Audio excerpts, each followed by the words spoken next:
Welcome to this deep dive, where we take a stack of sources and pull out the most important nuggets of knowledge for you. Think of it as a shortcut to being well-informed, with surprising facts, and just enough humor to keep you hooked. We have a really fascinating collection of articles this week, all drawn from the Observer Group newspapers of Southern California, published June 4th, 2025. Our mission? Well, it's to unpack the top stories they covered and understand what's really happening beneath the headlines. Okay, let's dive into this. Absolutely. These sources, they give us a window into some pretty significant developments right now, everything from, legal battles over executive power to the economic realities hitting Californians, and even updates on historical sites and community initiatives. What's really interesting is how some of these, well, seemingly unrelated topics actually tie together. They reflect bigger national conversations playing out right here in California. We're here to help you sort of connect those dots. Definitely. So let's kick things off with a story that's making waves, both legally and economically. A recent court decision about presidential tariffs. Our sources report a three-judge panel of the United States Court of International Trade just ruled against some proposed tariffs. That's a big one. The core legal finding was that the court decided these proposed tariffs actually go beyond the president's legal authority. Specifically under the International Emergency Economic Powers Act of 1977. That's the law governing these kinds of emergency economic actions. And I found this really striking. The source notes it wasn't, a close call. It was unanimous. And the judges. Appointed by Reagan, Obama, and Trump, that kind of agreement across the political spectrum on a legal point, well, it feels pretty significant. The ruling basically says the president's declaration for those specific tariffs is invalid. It really does highlight the whole checks and balances idea in the Constitution, doesn't it? Yeah. Congress usually handles import commerce. So the court stepping in here, interpreting the limits of executive power under that IEPA law, it shows the judiciary doing its job, upholding that structure. Right. And speaking of that check on power, Democratic Texas Congresswoman Jasmine Crockett was quoted. She sounded pretty excited, said it was great that some branch of government put a check on the executor. She felt strongly the nation isn't really under the kind of emergency that needs these tariffs. She emphasized, we are not at war. And thinking about the impact on regular folks and businesses, Michigan Democratic Congresswoman Debbie Dingell saw it as a win for consumers because it means costs on goods will not immediately increase. Although she also pointed out the other side of the coin, especially for industries like auto manufacturing, the uncertainty. They need predictability, right? They don't want to be a ping pong ball, as she put it, caught in these policy back and forths. Yeah, and the administration's response, according to the White House press secretary, Caroline Leavitt, it was pretty forceful. She was quoted saying courts should have no role here, called it a troubling and dangerous trend of unelected judges inserting themselves into the presidential decision-making process. Wow, strong words. And our sources add that even though this ruling might temporarily ease worries about import costs, the administration has already filed motions to try and get the decision changed. So this legal fight isn't quite finished. No, not at all. And if you look at the bigger picture, this ruling is just a really powerful example of that ongoing tension, right, between the executive branch and the judicial branch, especially when it comes to economic policy. It really underlines the court's role in figuring out what laws like the IEPI actually mean and how those decisions directly affect consumers and industries. Okay, let's shift gears now from the courtroom dramas to, well, the retail world. Our next story involves community action pushing back against a major corporation. Feels like another kind of accountability check, just from a different direction. Sources tell us the recent 5th anniversary of George Floyd's murder was marked by a national prayer protest, and it specifically targeted Target stores. Right, this effort was led by Reverend Dr. Jamal Harrison Bryant. Dozens of churches got involved. They staged these demonstrations right outside Target stores, lasting exactly 9 minutes and 40 seconds. That number, of course, a powerful symbol of the time George Floyd was pinned down. And the reason behind it, according to the sources, is the community reacting to what they describe as Target's recent rollback of its diversity, equity, and inclusion, or DEI efforts. Yes, and the sources really draw a sharp contrast here. Remember 5 years ago, after Floyd's death, Target made that very public $2 billion pledge. Big promises about supporting the Black community, promoting diversity. Exactly. But the feeling now, from the protesters anyway, is that these mega companies now walk away from diversity, equity, and inclusion after making those big initial statements. Target had specific commitments like supporting Black-owned brands, increasing Black representation inside the company. but the reporting suggests these programs were sort of quietly phased out. Okay, so what was Target's response to this? Well, their side of the story, as reported, is that these changes were just part of a planned 3-year cycle for those initiatives. It wasn't a sudden reversal, they imply. Their CEO, Brian Cornell, did meet with Reverend Al Sharpton back in April. That meeting was described as constructive and candid. But clearly, for a lot of people in the community, that explanation isn't cutting it. One protester, Loretta Wright, was quoted demanding accountability. She said, "If you've made a promise or a commitment, that's all we ask, that you follow through. We ain't going back, we're going forward." Pretty direct. Very direct. And this wasn't just a one-off event. The protests on May 25th involved 67 churches. It's part of a larger ongoing movement they're calling the Target Boycott and Fast. And there's another layer here mentioned in the sources, a concern about how Target engaged, or rather didn't engage, with Black-owned media. A joint column from Dr. Benjamin F. Chavis Jr. of the NMPA and Bobby R. Henry Sr., the NNPA chair, points out they sent a formal letter back in October 2024. It requested investment in Black-owned newspapers. They say they got zero response. Oof. Yeah, they quoted that line, "Silence in the face of truth is complicity," and stated very clearly, "We will not shop where we are disrespected." Powerful stuff. And does this seem to be having any business impact? Well, it's hard to draw a direct line, but the sources do note Target reported a 2.8% drop in first quarter sales. That's $23.8 billion. And their earnings fell nearly 36% to $1.30 per share. Now, the company officially cited a challenging economic environment and announced internal changes. It's also mentioned that Black Press USA expressed complete solidarity with Reverend Bryant and the protesters. So this whole story, it really puts a spotlight on corporate social responsibility, doesn't it? Absolutely. It raises big questions about accountability. Companies made these huge public commitments during a moment of national reckoning. And this highlights the community's expectation that those weren't just, temporary gestures. They expect sustained effort. Right. That contrast between the big public pledges and then the reported quiet phase-outs, plus the whole lack of response to Black-owned media, that seems to be what's really driving this push for accountability. Okay, let's stick with the economy, but look at it through a different lens. This next piece involves data that, well, it might challenge what you hear in the headline news. Sources present a bit of a paradox. Federal reports might suggest the labor market is stable, even strong. But new data from the Ludwig Institute for Shared Economic Prosperity, LICEP, they say, reveals a far grimmer reality. Yeah, the contrast is pretty stark. The official unemployment rate from the Bureau of Labor Statistics, the BLS number, is 4.2%. Sounds pretty good, right? Low. But LICEP calculates what they call the true rate of unemployment, or TRU, and their number, 24.3%. 24.3. That's huge. And they say this isn't just a blip. No, this marks the third month in a row their TRU has been over 24%. So it looks like a persistent situation according to their metrics. Okay, so why the massive difference? How are they defining unemployment? That's the key. IHOP's definition of functional unemployment, their TRU, is much broader. It includes the officially unemployed, yes, but also people who can't find full-time work, the underemployed. And this is crucial, people who are working full-time but earn poverty-level wages. They define that as less than $20,000 a year, adjusted for inflation. Wow. So it's capturing not just joblessness, but also underemployment and essentially the working poor. Exactly. Gene Ludwig, the ICEP chair, put it bluntly. He's quoted saying, "We are facing a job market where nearly 1 in 4 workers are functionally unemployed. The harsh reality is that far too many Americans are still struggling to make ends meet." And does this data show differences across groups? Big time. The disparities are wide. ICEP's TRU for Black workers actually rose to 26.7%. For Hispanic workers, it climbed to 28.2%. That was the highest rate they reported. White workers saw a slight decrease, but it's still very high at 23%. Those gaps are enormous compared to the official numbers. What about gender? Same story. Functional unemployment for men rose to 20%, but women are still facing a significantly higher rate, 28.6%. And the sources even pull in another BLS data point that supports this disparity, right? The standard unemployment rate for Black men. Yeah, still 6.3%, which is more than double the rate for white men, even using the standard BLS measure. And there was something specific about Black women leaving the workforce. Yes. A concerning trend noted in the sources. Around 181,000 Black women have reportedly dropped out of the labor force just in September.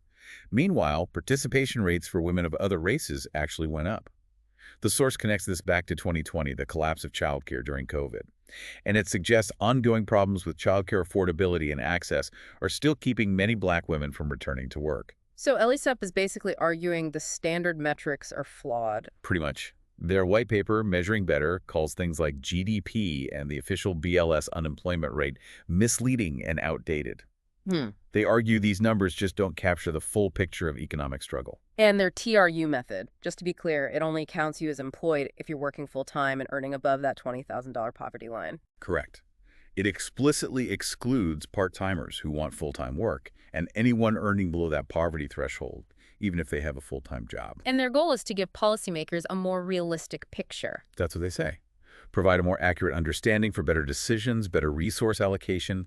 They're pushing for these real-world metrics. It really makes you think about how we measure economic health, doesn't it? It really does. The LSEP data strongly suggests that the standard unemployment rate might be masking a lot of economic pain, especially for certain groups who are underemployed or working full-time but still can't make ends meet. It forces you to ask, what does employed truly mean if you're still in poverty? Okay, let's shift gears completely now, from economic data crunching to a place that embodies history, resilience, right here in California. Our sources take us to Allensworth. It's in the Central Valley, between Bakersfield and Fresno, described as a powerful symbol of Black self-determination. It has incredible historical weight. It was the first and only town in California that was founded, financed, and governed entirely by African Americans. That's just amazing. Founded way back in 1908 by Colonel Allen Allensworth, a man born into enslavement in 1842. The vision, the sheer will to do that, incredible. Absolutely. And the sources say it quickly became this beacon, a center for Black excellence, education, economic empowerment in the West. A place where Black families could build lives with a degree of freedom from the intense discrimination elsewhere. And it's not just history preserved under glass. Today, it's a state historic park, yes, but the source calls it a living testament to the enduring power of community. Right. And a big reason for its continued life is the nonprofit, Friends of Allensworth. They're the stewards, really. They play a huge role, especially through hosting 4 annual festivals that bring the history alive and draw people in. Those festivals sound like a great way to connect with the past. Held on the second Saturday of 4 specific months. That's right. February for Black History Month, April celebrating Black Cowboys and Buffalo Soldiers, June for Juneteenth, and October for a rededication ceremony. And there are family events, lots of activities. Yeah, very family-friendly.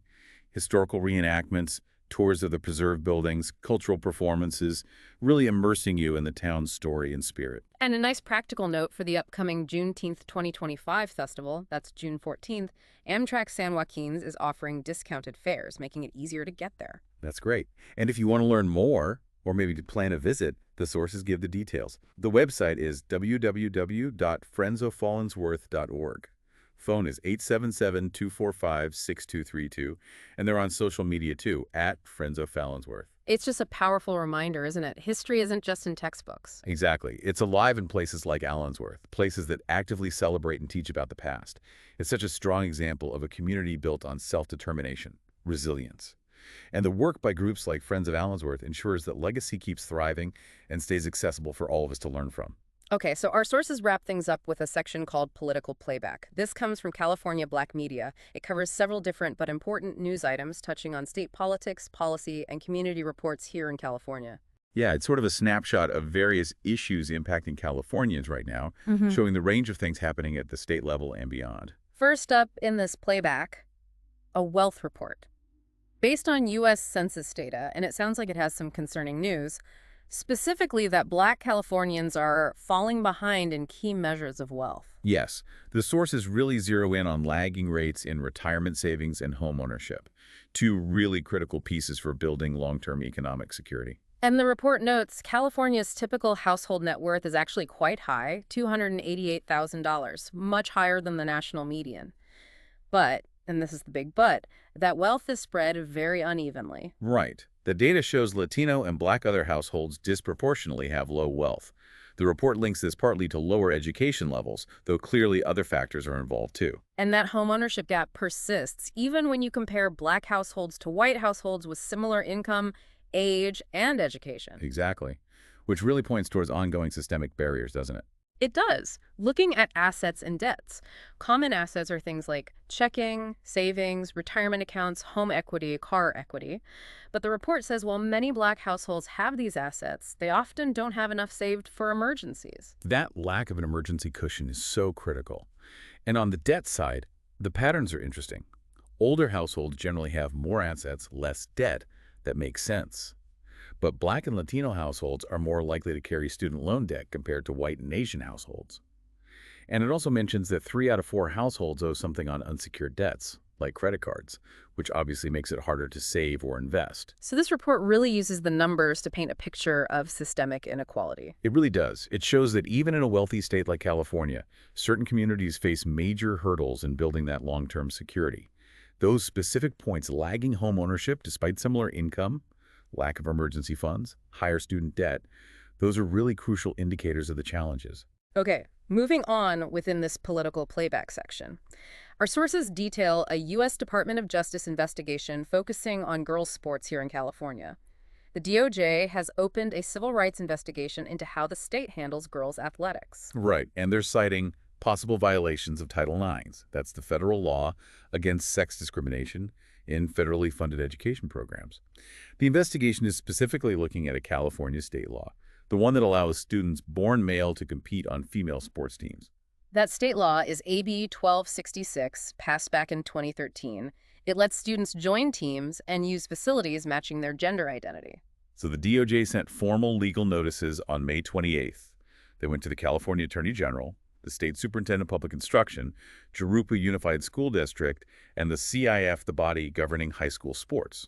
They're looking into whether these state and local authorities are discriminating based on sex, violating federal civil rights law. And this investigation, it didn't come out of nowhere. It's linked to a lawsuit. Correct. It stems from claims made in a federal lawsuit called Save Girls Sports v. Thurmond. That suit was filed on behalf of 2 high school athletes, identified as TS and KS, from Martin Luther King High School down in Riverside. And what does their lawsuit claim? It claims that AB 1266 harms female athletes, both by allowing biologically male students to potentially outperform them and by requiring them to share private spaces like locker rooms. The source includes some pretty strong quotes from DOJ officials involved. Yes. Assistant Attorney General Harmeet K. Dillon called it perverse to allow males to compete against girls, invade their private spaces, and take their trophies. And U.S. Attorney Bill Essayli said his office will work tirelessly to protect girls' sports and stop anyone from violating women's civil rights. And there was a specific example given about one of the athletes, TS. Yes. The source details that TS, a junior and team captain, was allegedly removed from the girls' varsity cross-country team, reportedly to make room for a biologically male athlete who, the source claims, didn't even meet eligibility rules. This supposedly cost TS a spot at a major meet and hurt her college recruitment chances. The lawsuit also claims school officials violated free speech by banning protest shirts. Okay, now, this is clearly a sensitive and politically charged topic, so as always, it's important for us to state clearly.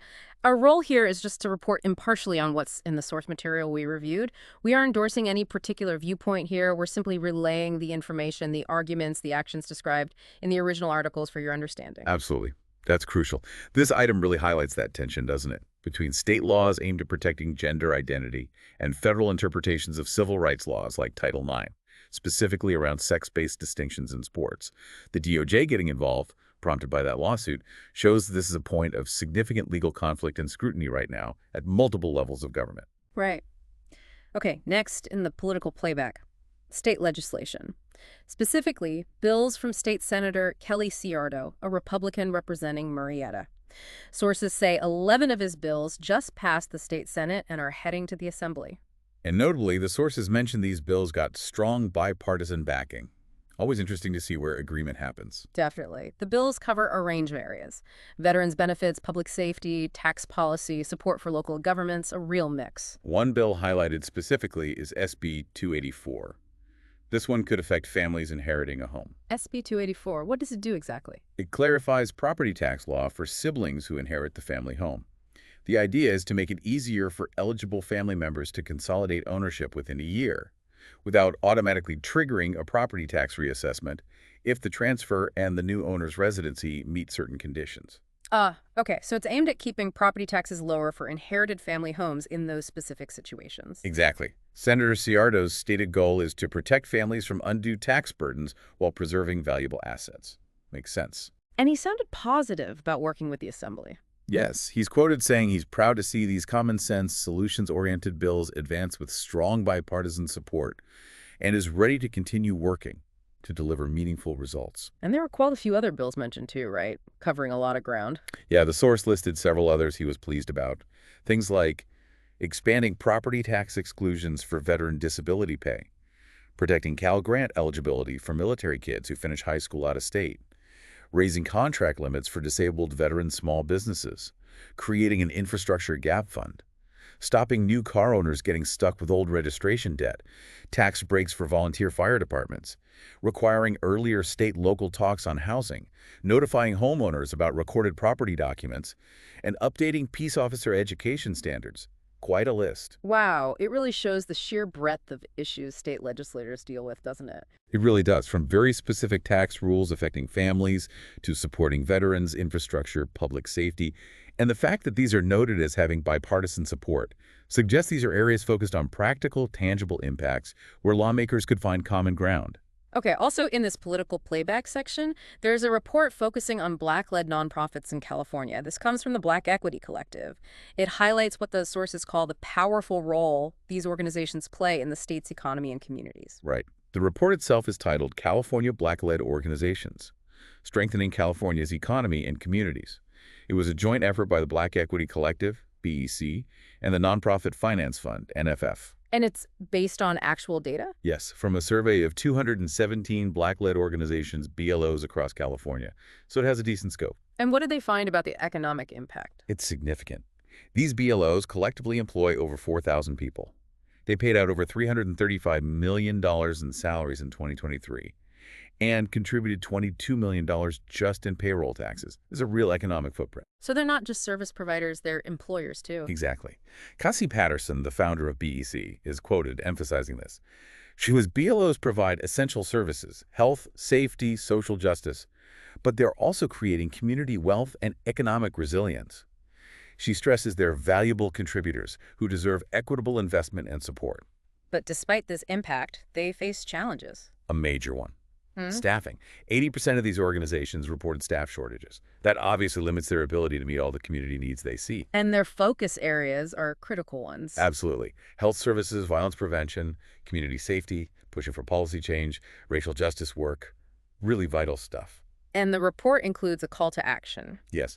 Annie Chang from NFF hopes the data drive deeper collaboration and investment that centers equity, trust, and accountability. And BSE itself is calling on funders, policymakers, everyone involved to invest in DLO's growth through fair and lasting funding practices. Cassie Patterson added that funders have an important role, not just in sustaining the work, but also in amplifying the economic impact they can have as job creators and service providers. This report really provides that concrete data, doesn't it? Demonstrating the economic and social value of these Black-led nonprofits, which often get overlooked in bigger economic talks. It really reinforces the idea that investing in these groups isn't just charity. It's about strengthening local economies, building wealth from within communities that have faced historical underinvestment. That staffing shortage issue, though, highlights a key barrier they need help overcoming. Okay, and finally, wrapping up this section and our whole deep dive today, Governor Gavin Newsom's Foster Care Month proclamation for May 2025. Right. This proclamation serves to honor the kids in the system, over 35,000 of them in California right now, and also to recognize the thousands of dedicated foster families who step up. The core message from the proclamation, simple but essential. All children deserve a safe, loving, and permanent home. It also acknowledges the really tough realities, the serious challenges foster youth face. Things like the trauma of being separated from family, frequent moves, the lasting impact of trauma, all leading to struggles later on with education, housing, mental health. And the sources point out, like we see in many systems, disproportionate impacts. Yes, children of color and LGBTQ youth are overrepresented in foster care and face added hardship within the system itself. So what is the state doing, according to the proclamation? They're working on expanding support for families before kids enter the system, trying to prevent removal when possible, And when placement is needed, prioritizing stable, home-based care over group homes. And what about outcomes? Where do kids end up? The proclamation notes about half are eventually reunited with their families, about a quarter are adopted, but it also acknowledges that some do age out of the system without finding that permanent family connection. Which is heartbreaking. Is there support for those kids aging out? Yes, the state's trying things. They launched 2 pilot programs last year, providing guaranteed income support. They're also focusing on building pathways to careers and higher education. Examples given include the CalKids program that puts $1,500 in child savings accounts, the middle-class scholarship for UCCSU tuition, and specific college programs designed to help former foster youth succeed in university. And the governor wrapped up by thanking foster families and encouraging more people to consider it. Exactly. Thank the families, urge more Californians to open their homes, quoting that well-known idea. It takes a village to raise a child, and California is proud to play its part. A fitting end to this diverse set of stories. It really is. This last piece brings the focus back to some of the most vulnerable young people in our communities. It underscores the state's commitment, at least on paper, to supporting them, while also acknowledging the huge challenges still present in the foster care system, especially for certain groups. The efforts mentioned prevention, stable homes, support for aging out, show how approaches to these complex social problems continue to evolve. Wow. We've really covered a lot of ground in this deep dive, haven't we? From federal courtrooms and presidential power to corporate accountability pushed by communities, a totally different look at unemployment numbers, a journey to a historic California town, and then that whole range of California-specific updates on wealth gaps, youth sports controversies, new laws, the impact of community nonprofits, and supporting foster youth. Quite a mix. It really is, and it's a powerful reminder, I think, of how digging into the source material reveals so much complexity beneath the headlines. Sure. You see all these different forces shaping our economy, our society, sometimes captured in really surprising ways. Exactly. And hopefully after all that, you feel much more informed, much more equipped to think about these diverse topics. Definitely. And maybe something to leave you with, to think about. We saw how just changing the metric can give you a vastly different story about something as basic as unemployment. We saw power being exercised and checked in different arenas courts, checking presidents, communities, checking corporations. And we saw these ongoing efforts and persistent challenges in building wealth and providing support for those facing systemic barriers, from historic towns like Allensworth to kids aging out of foster care today. So thinking about all the gap between official numbers and real life, the different ways people seek accountability or fight for equity, the resilience needed to overcome barriers, what part of today's deep dive really stood out to you? What makes you want to maybe dig just a little bit deeper on your own?